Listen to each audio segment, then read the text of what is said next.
Bonjour, bande de ripailleurs. Et bonjour, bande de ripailleuses. Et bonjour. C'est bon. Très bien.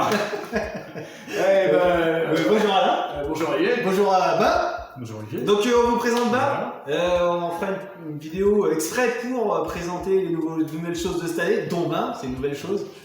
C'est ma chose. Mais pour le présenter rapidement, c'est un des membres fondateurs de la ripailleuse, enfin des ripailleurs associés il y a très longtemps. Et il nous a 1958. Exact. Et il nous a rejoint cette année pour brasser avec nous, donc vous allez voir sur toutes les vidéos, c'est très bien expliqué, n'est-ce pas? Pourquoi on se retrouve ici aujourd'hui? Mais pourquoi? Pourquoi? Et pourquoi? On se retrouve ici, là, entre nous, en petit comité. On va créer une recette tous ensemble. Enfin, non pas vraiment, elle est déjà créée. On a fait des sondages sur le groupe des ripailleurs, donc avec tous les membres. Les membres de l'association. Voilà, on leur a posé plein de questions, 15, et là, ensemble, devant vos yeux ébahis, nous allons l'établir sur Bear Smith. Exactement. Voilà, on va la créer de A à Z avec vous. Vous allez voir toutes les étapes. Voilà, et voir ce que ça va donner. Ça risque de faire peut-être une bière un peu farfelue parce qu'on a eu plein de sondages différents.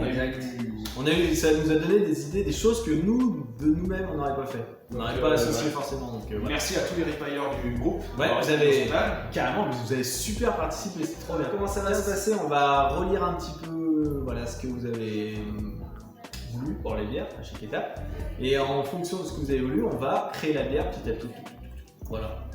C'est parti. C'est parti? Allez. C'est parti. Hop, voilà. Donc j'ai changé ça. Bonjour, allez c'est parti. Donc, on va commencer. Nouvelle recette. Ça enregistre là? Certainement. Putain, je sais même pas en fait. Non, j'ai pas démarré l'enregistrement. Ah si, arrêtez de démarrer. Ok, c'est bon, ça enregistre. Alors, nouvelle recette. Donc c'est la RR. RR, les brasseurs ripailleurs associés. Voilà. Ah, j'ai oublié les. Tac. Le matériel, c'est mon Brewmeister avec une Dame Jeanne. Hop, on va passer en 50 litres. Voilà, donc ça c'est la base. Ensuite, premier sondage, donc amertume moyenne, avec 7 votes et forte amertume avec 4 votes. Donc, Plutôt une bière qui sera amère. Sondage numéro 3, et donc ça sera une bière équilibrée. Donc ça c'est la température d'empâtage qui va décider ça.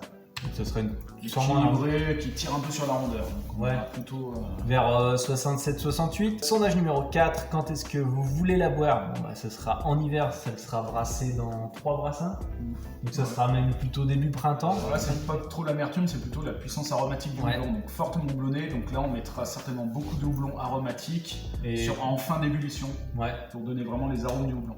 Donc intensité moyenne du malt, on va pas faire d'effort pour utiliser des maltes qui aient vraiment un goût prononcé. Ouais, donc là on pourra peut-être mettre un peu de cara ou des choses, donc les céréales crues, ça peut être du blé, ça peut être de là, toutes les céréales, crues. Ils ont plutôt voté pareil, donc nous on met tout le temps un petit peu de flocons d'orge et un petit peu de flocons de blé. Donc ça c'est plus pour la mousse, c'est ça? Ouais c'est ça, c'est pour la tenue de mousse, puis ça apporte un petit goût, ça apporte aussi un peu de rondeur en fonction de ce qu'on fait. Est-ce qu'on commence à remplir en même temps? S'il y a la même recette, allez on peut déjà mettre 1 kg de... Alors du coup, ajouter grains, donc là on va être sur les flocons. Donc on a dit blé, on fait 1 kg, 1 kg, 1 kg de blé, ajouter grains sans fermer, orge 1 kg, ajouter sans fermer, et puis c'est tout là. Alcool entre 5 et 6%, ok. Dry hopping. Dry hopping, ok. La fermentation, donc ce sera une ale, donc c'est plus exotique. Agrumes aussi qui était sorti. Donc on était sur une intensité moyenne de malt et quelque chose caramel céréales, donc je pense qu'il faut qu'on parte sur du... Et il nous avait dit aussi qu'il voulait du sarrasin et de l'avoine dedans. Type de levure, donc c'était une B134. On a dit en ale, on avait dû mettre que des ale. S'il n'y a que des ale, donc B134. Ok, bon on sait ce qu'il nous faut, donc on va déjà commencer par... Mais la levure déjà, on sait ce qu'on veut. Oui c'est vrai, tu as raison. Ajouter la levure, donc c'était la... BE134. Donc nous on travaille tout le temps avec Fermentis, puisqu'on a l'habitude, je lui plais Fermentis, forcément. Et puis on commence à les connaître à force de s'en servir, puis c'est français. Donc voilà, on est un peu chauvin. C'est à combien? B134 yes. Bon alors on en met 4. Hop. Tu peux passer à l'étape suivante, c'est juste pour voir, j'avais noté quel goût elle faisait. Je crois. Tac. Alors, BE134, elle donne des arômes fruités avec un caractère épicé comme des clous de girofle. Cette souche produira des bières très rafraîchissantes et gouléantes. Ça me semble très bien. Moi j'aime quand ça gouleille. Donc là, 4 sachets, sachant que nous c'est un peu ce qu'on fait, mais c'est sous-ensemencé. Normalement, il faudrait en mettre un petit peu plus. Je crois qu'il faudra en mettre 5. Par mettre les grains un peu bizarres, il nous fallait du sarrasin. Merde, attends, il n'y en a pas dans le truc. Quand si je tape flocon, fais voir. Il n'y a pas de sarrasin. Non, il n'y a pas de sarrasin. Par contre, il y a l'avoine. Il y a de l'avoine, mais en flocon. Alors, est-ce qu'on aurait plutôt de l'avoine maltée? Ouais, moi c'est ce que je pense, parce que faut pas mettre trop de céréales crues, parce que les céréales crues ont pas d'enzymes à l'intérieur. Donc il faut des enzymes pour transformer le. Donc là, on peut peut-être mettre 1 kg. On met un peu au pifomètre, part sur 1 kg, et puis on va voir après quand on aura tous nos maltes. Voilà. Le malt de base, on peut partir peut-être sur du malt pale. Alors, soit du pale, soit du pils, comment on pourrait choisir? Vu que ça va être une bière plutôt ale et plutôt style américain, je pense. Donc là, on va en mettre 7 kg. Sachant qu'on travaille entre 12 et 15 kg de grains à chaque fois. Voilà. Et on n'a pas de sarrasin. Je vais regarder avec la couleur. Ouais, on peut le créer. Un sarrasin, messire. Messire un sarrasin dans une chariote du diable. C'est tout ferré, il y a point de bœuf pour tirer.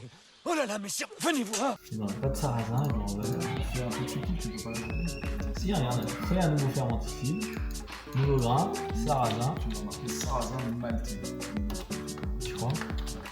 Comme ça? Ouais, et on peut aller voir directement. Origine. On va voir là où on achète, 4 et 15, donc tu peux aussi noter. Alors, origine, donc Belgique. On peut laisser comme ça.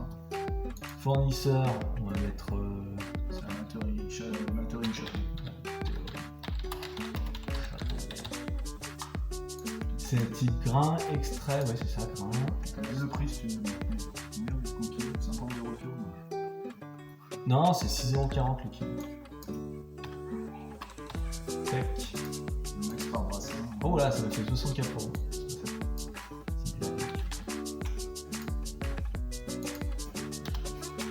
Je vais y arriver, hein.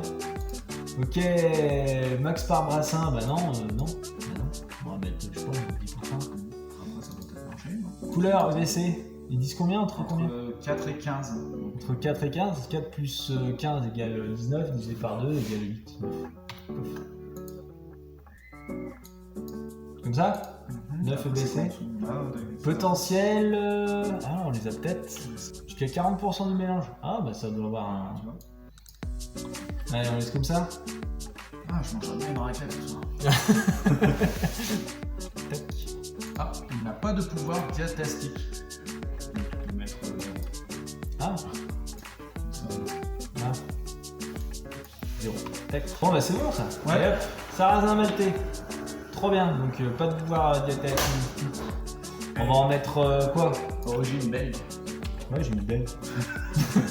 Allez, 3 kilos pour l'instant, on fait un peu au pif, on va mettre ça correctement. Trop drôle. Ok, donc là on a quoi? On a tout le malt. Il va nous manquer le houblon. Ce qui serait bien, c'est qu'on choisisse ça. Est-ce qu'on a la New England IPA là-dessus? Ouais, New England Cider. New England, non. En amertume, elle est moyenne amertume. Donc ça sera pas une IPA, mais. Non, une pale alors. On a quoi en pale?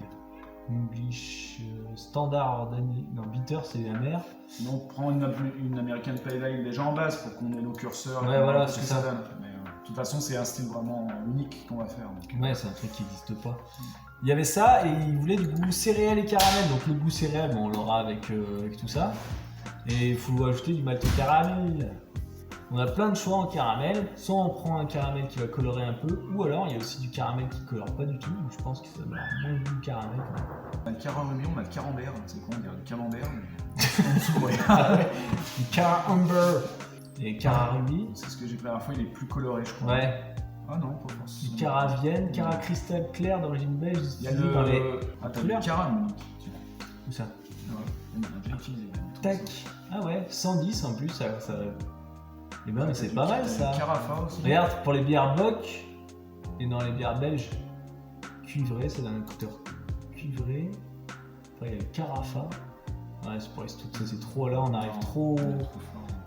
Ouais, c'est trop. Nous on utilise celui-là d'habitude. Le 120. Moi, le Cara-Munich. Ouais. Cara-Munich.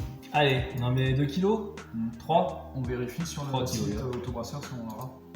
Et non, il n'y en a pas. Par hasard. Cara Ambra. Cara Ambra entre 60 et 80. Ambra. Malte caramel ambré belge, germination à haute température, suivi d'une torréfaction en tambour. Allez, les enzymes. Ce malt confère une teinte rougeâtre aux bières, des notes de caramel, de bonbons et de pain. Il donne un corps aux bières spéciales et il améliore la formation et la rétention de mousse. Ouais, il est pas mal celui-là. Bah ouais, 60-80, ça correspond à ce qu'on a choisi ou pas du tout? Non, l'autre il est bien plus fort. Ah oui, 110. Allez, regarde si tu l'as. Cara Ambra.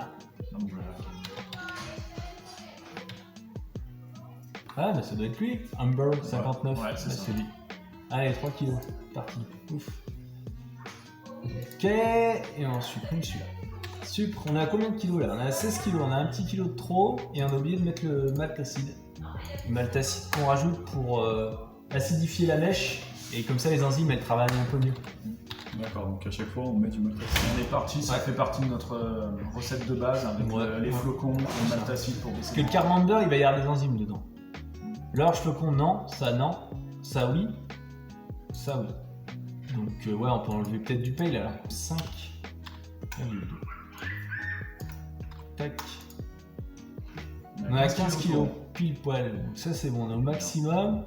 Là je regarde un peu la densité. On sera à 6 et quelques pourcents. On est un peu haut en alcool j'ai l'impression. Ouais, bah là on va aussi travailler sur le profil de brassage. Ah oui. Hein.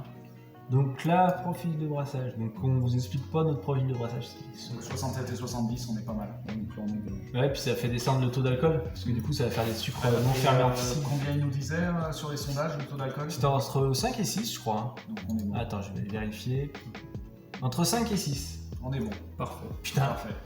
on est bon. Donc là, on a, il ne manque plus que le houblon. Donc ajoutez le houblon Tra aussi. Je crois qu'il y a il y a le mosaïque. Je crois que le mosaïque c'est un bon. Ah, il y en avait un japonais qui était bien, je crois. Pour les dépôts. Ouais. Bah, on va regarder. Le Citra est une variété aromatique au taux d'acide alpha élevé avec un pourcentage de contenu en Note d'agrumes et de fruits tropicaux. Je crois que ça correspond parfaitement à ce que au sondage qu'on a eu. Donc on va déjà mettre du Citra. Je pense qu'on va blinder là en. Putain, il y a 12%. Donc quantité, on va mettre 100 grammes. Ouais. Et on va le mettre à 15 minutes pour qu'il nous fasse pas trop d'amertume. Faut qu'on fasse un mélange de houblon. Ouais, de toute façon. Donc là on est déjà à 25 en IBU. On est à une amertume moyenne. Donc basse pour l'instant. Moyenne dans aussi. le sondage. Oui, c'est ça. C'est ça. Entre 30 et 40. Je pense qu'il faut qu'on atteigne. Donc le Citra, mosaïque, on a dit. Le mosaïque est décrit comme un houblon flavor, c'est-à-dire surtout utilisé pour ses saveurs fruitées d'une variété surprenante en fonction de la recette, d'où son nom de mosaïque, musique à paix fruitée.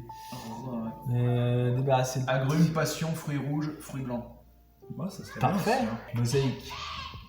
Donc c'est lequel? C'est celui-là. On met 100 grammes à... Là. Il est balèze celui-là, on est déjà à 52 en IBU.